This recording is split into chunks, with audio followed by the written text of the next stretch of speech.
Well, hello and welcome to episode 35 of our backyard garden in the South Carolina upstate. It's October 4th, 2024, and I'm going to do a quick tour of our backyard. We just did our front yard on a separate video, and it's a Friday afternoon around 2:30 or so, kind of overcast.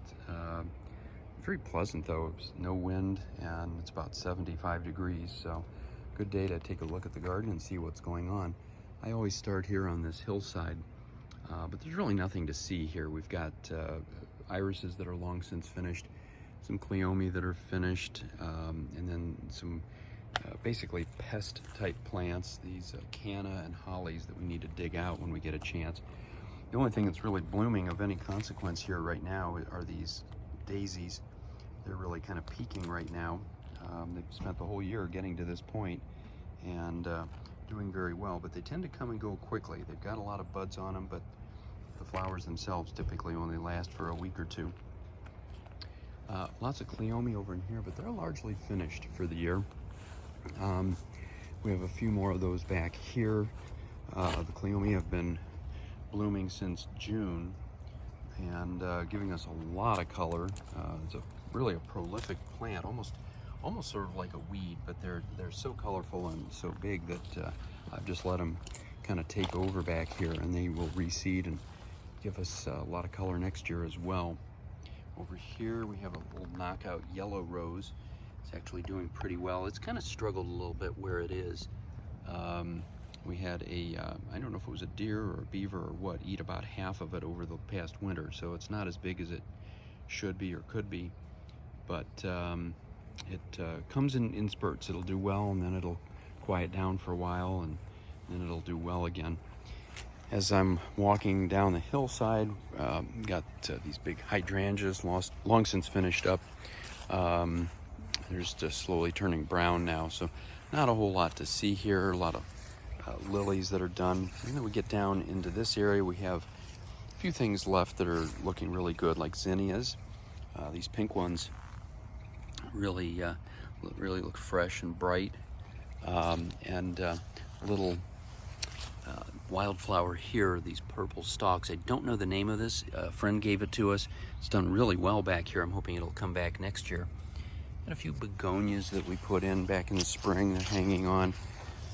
Vinca, a few impatiens here and there that are doing well, and we have actually most of our impatiens are down this way, and they're still doing pretty well. They tend to start getting pretty long and thin by this time of the year, sort of like petunias and some of the other midsummer flowers. These are still giving us lots and lots of color, but the second that we get anything close to a frost, they will die off and be finished immediately. They have no tolerance for frost. Got a nice begonia here. This one has done really well all through the year. Actually, these four have given us a lot of bright red color, which is good because they're a distance from the house, so we're able to see them from the back windows. It's a nice advantage of having bright flowers at a distance, and that's one of the things we have with these azaleas that are giving their second wind, as I call it, their fall bloom. We didn't really see this in the north. When we lived in Ohio, we had azaleas, and the few that weren't eaten by deer, unfortunately, that was a big problem there. They would bloom in the spring, and that was it. But down here, we get two full blooms. Now, they're not quite as colorful as they would be in the spring. If you were watching back in March and April, you may remember that. But they're still doing very well, and they give us a lot of nice color here in the shady part of the yard. We do have a wisteria back in here, just struggling to survive. It's not an ideal place. They need a little bit more sun than they got. I was hoping it would do well along the fence, like this one up here has, and this should give us a lot of color come next spring. But for right now, they're more or less finished for the year. As we work our way around, we got some mushrooms, not a part of our intention, but kind of a natural part of most gardens at some point. Most of this yard section of the yard is done. A lot of daylilies and climbing roses back in here. We have the one rose that I always talk about because I just love this one. Kind of a mix of pink and white and yellow. Actually, we have a bud over here. When they're buds, they're yellow and red, and then once they bloom, they're white and red. The yellow fades to white. More azaleas through here, vinca, daisies, zinnias, all the usual stuff. We've got a hibiscus here, which I think this is done blooming. It's been struggling to survive and grow. Just didn't really get quite enough water. Got a lot of heat. It was in the direct sun here. It was not one of our bigger success stories. This is a survival story, and it's great. This knockout rose just covered with flowers. This was eaten down to the stump by a beaver back in I'm thinking July maybe, or August, and just since then, in maybe 8 weeks or so, it has come back and put out as many flowers as it had early in the year when it was 8 feet tall. So we're expecting big things from that next year. It has a really solid base, and even if the beavers come by yet again, I think we'll be in good shape. Another nice pair of bright red zinnias here, and daisies. Lots of climbing roses up on the trellis. Can't really see them too well at this angle. We've got some pink climbers up there. More on this side of the red climbers. Primarily spring flowers, but they're giving us a little second wind here, which is kind of nice. Just got a lot of mosquitoes out today because it's pretty humid. Beautiful pink rose on this climber. This one is slow, but does give us a lot of color when it gets going. Doesn't put out a lot of flowers, but almost every week we've got at least one or two that are worth looking at. Over here, this little pink rose, again, doesn't put out a lot, but with the ones that it does put out, sort of a pinkish peach color. Absolutely beautiful. Next to that are Veronica, which are pretty much done now for the year. There's no purple that I can see there. Got a little pink wildflower. I don't know the name of it, but it's still doing pretty well. More daisies doing really well over in this area. Zinnias, and in the back, if you can see up on the fence, some more clematis. We saw that in the front yard. We have Giacomini clematis on our mailbox, and then these Nelly Mosers here, and some white ones in bloom. You can just barely see them. Actually, right there, kind of lost behind the gardenia, is a Nelly Moser. I don't know the name of this one. This is just a solid pink, but it's doing very, very well. Another butterfly bush here. This one is just huge. Pretty much all butterfly bush, and it's all one plant, amazingly. Almost finished. There's a few deep purple flowers on it, but not a lot. A lot of things have really started to finish up here now that we've gotten into October very quickly. I'm thinking some of these died off. For example, these zinnias. These were still doing well, these bright purple ones. And they died very abruptly last week. So I'm thinking they may have drowned. This is a kind of a low spot in the garden. And when we had all the rain, different reports say anything from about 10 to 14 inches of rain. We did have some minor flooding here, and I'm wondering if that did those in. We have a few of them that are still hanging on, but a lot of them finished up. And then we have a single balloon flower here, still hanging on. Marigolds still doing well in the back. They'll continue to bloom most likely until we get the first frost in a few weeks. More zinnias through here. I've talked about this area. This is kind of our dead zone. Things really tend to struggle here. We have a wisteria that's alive, but it's not exactly thriving. Dahlia here. Usually the plant does okay. We don't get a lot of flowers. We've got one bud here that may flower before long. And some creeping jenny and some ground cover roses. We've got one little flower here. Some clematis up against the fence. And then we'll come around back here, and we've got some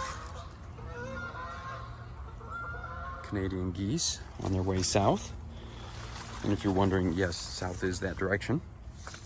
We see that every year. Usually they'll stop in for a little snack and maybe a little break at our pond, but not today. Back in here, canna, pretty much finished for the year. I don't think we're gonna get any more flowers out of those. Not that we ever got that many. Looks like a squadron of B-17s going over. They're amazing.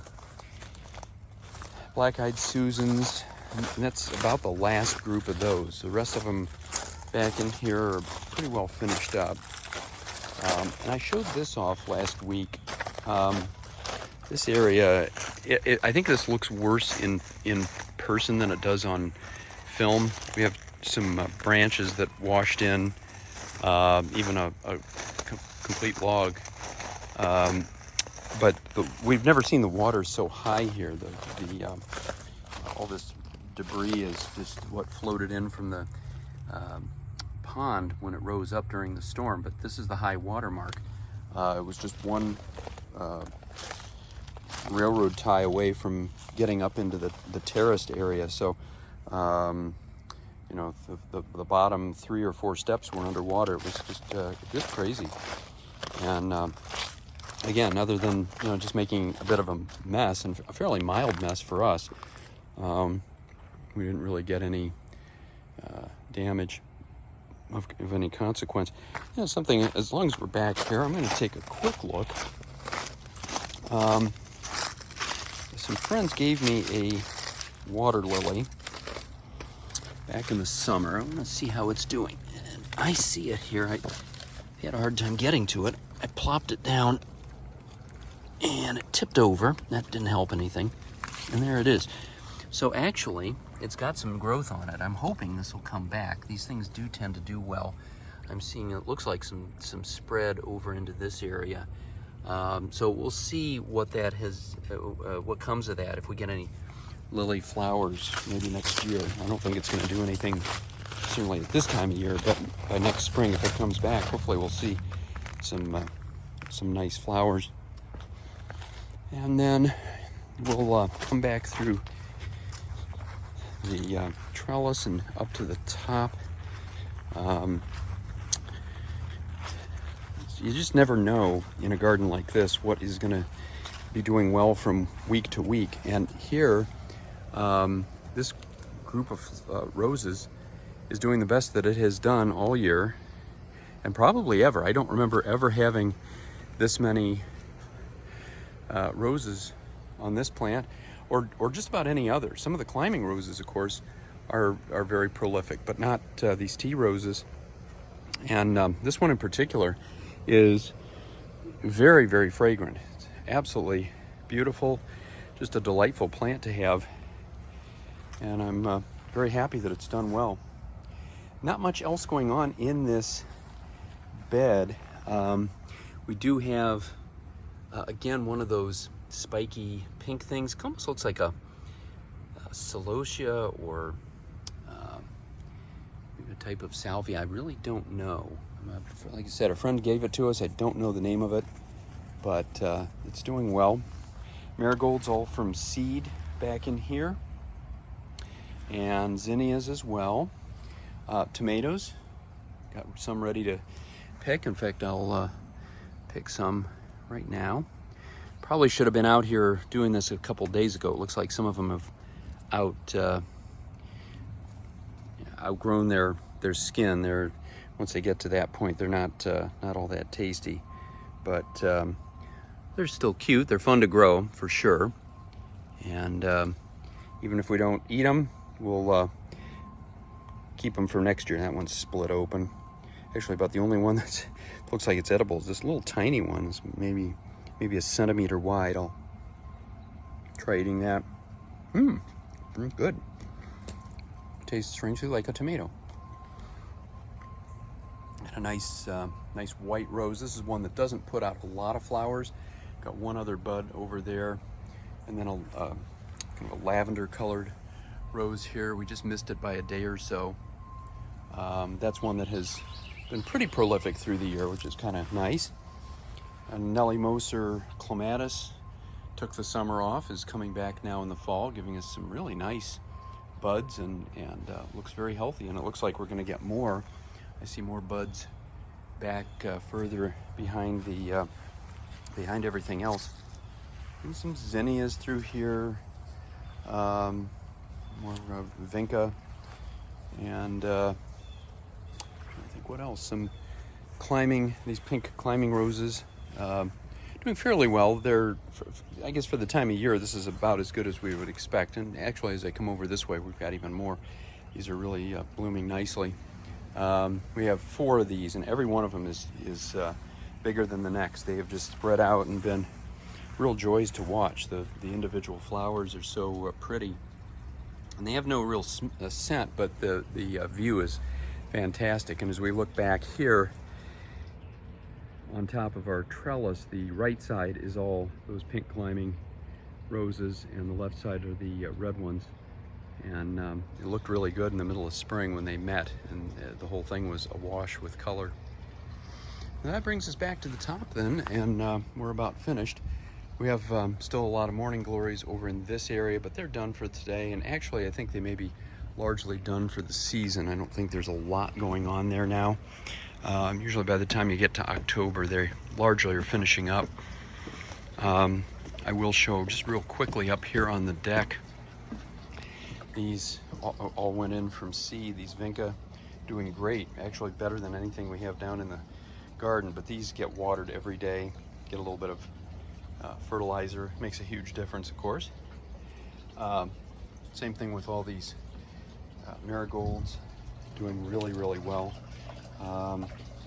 Giving us a lot of color that we don't normally get here on the deck. And so thought we could finish things up. And there's our cat plant, Orion.